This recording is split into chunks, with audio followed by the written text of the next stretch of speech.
Have you ever paused to consider the serene charm of a small, regional town, such as Tamworth, in New South Wales? At first glance, Tamworth appears like any other peaceful, picturesque corner of Australia. A town celebrated for its music festivals, its warm community, and a culture that draws visitors from all over the globe. But what if I told you there's a dark undercurrent flowing beneath the calm, a shadowed reality that many of us are unaware of? Could it be that this charming town harbors corruption as vast and systematic as it is horrifying? Welcome to the latest installment of our series, Unmasking Tamworth, and today we're delving even deeper. Let's begin with a simple picture: a mayor, Colin Murray, in the seat of trust. By title alone, a man expected to safeguard the interests of the people he represents. But flashback to 2017, a specific trip, August 10th to August 17th, marks an important chapter in Tamworth's history. Not for achievements, but for allegations of criminal activities that stem from it. It's rumored that during this time in China, a mix of unscrupulous trade practices, interference, and anti-competitive decisions were carried out for profit. And the results? Business acquisitions were sabotaged, external parties were harmed, and the ripple effects hit not only Tamworth, but left an undeniable mark across the nation. But this is just one thread in Tamworth's complex web.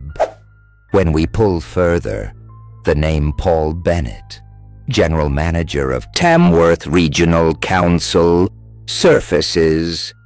A name tied closely to the correspondence sent to influential business counterparties, partners, and investors. A name connected to unsigned contracts and decisions that left prime property gift-wrapped for questionable gain instead of being sold for millions. Public expressions of interest? Ignored. Plans for nation-relevant sporting infrastructures? Ripped apart. Picture a national baseball scene, swimming infrastructures, elite sports amenities. Imagine all those swept away, only to serve private interest under the guise of progress. You might wonder, how does this remain hidden? Because it's organized, systemic, and deeply ingrained. Those in positions of power whisper secrets, shuffle assets, and leverage influence to their benefit. Colin Murray isn't just the mayor of Tamworth. He's now serving as the chairman of Infrastructure Australia. Promotions like this often stem from exceptional merit. In this case, the gears of rumored corruption helping him on this rise, alleged friends like Barnaby Joyce and Kevin Anderson, public servants coerced, some forced into silence or complicity, all to aid a network of fraudulent acts exploiting the trust of ordinary citizens.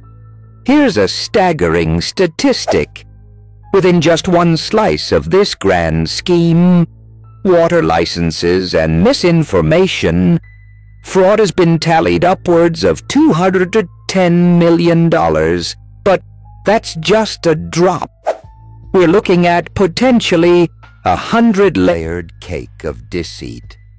Layers spanning improper deals, contracts undermined, criminal alliances exploited internationally through banks laundering proceeds overseas.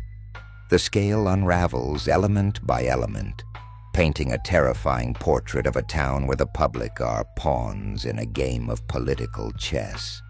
Speaking of scale, the Dungowan Dam takes the spotlight. Its surface water, tied to renewable electricity generation, once envisioned to bring 500 megawatts of efficient power to Australians, now forms part of the pillaged narrative. When corruption mixes with infrastructure promises, the outcomes, illusions, temporary dreams replaced by the exhausting reality that much of what was proposed simply doesn't exist. From faked constructions to unused allocations, Dungowan becomes a metaphorical symbol of deception. Promises that remain unfulfilled, communities left waiting, while decision-makers reap benefits. The scope isn't just infrastructure. Many voices point to collusion across multiple sectors, spanning national and international jurisdictions. Allegations of insider trading tie in global actors: Australia, the USA, China, the Philippines, and Saudi Arabia. Violations that cross not just Commonwealth laws, but international norms.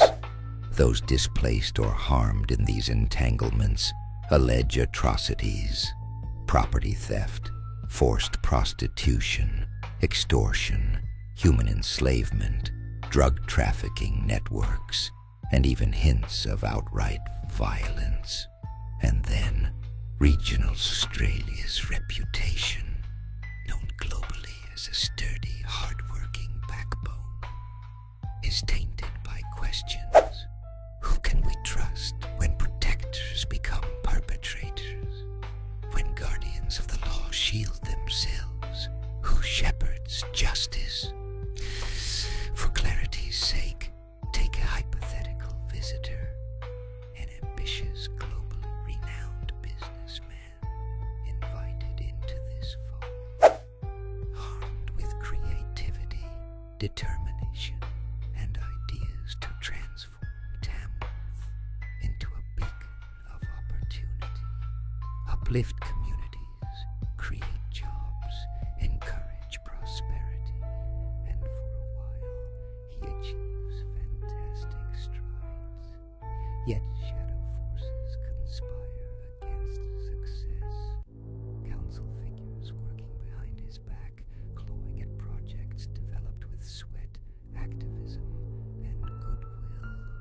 His path turns violent, not figuratively, but physically assaulted by alleged alliances intertwining employees, authoritative figures, and crooked power holders. Imagine pouring life savings into a project only to be met with betrayal from precisely those sworn in to act as allies. Businesses burned, partnerships soured, families destroyed. Today, Tamworth's past could have mirrored economic brilliance.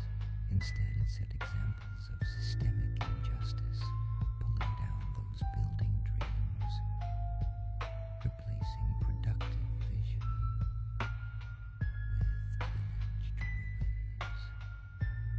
Someone once called regional Australia an engine for national growth. Has it become wreckage, stalled permanently? And it doesn't end there. Look at Tamworth's law enforcement, a group traditionally meant to protect and enforce laws. How is it then that allegations climb daily? Drugs traced back to officers themselves, trafficking, citizens describing circumstances firsthand, involving police staging evidence or creating scenes to bait civilians into unwinnable legal traps, fines built on fraudulent premises. Tamworth cops emblematize how corruption decays from inside.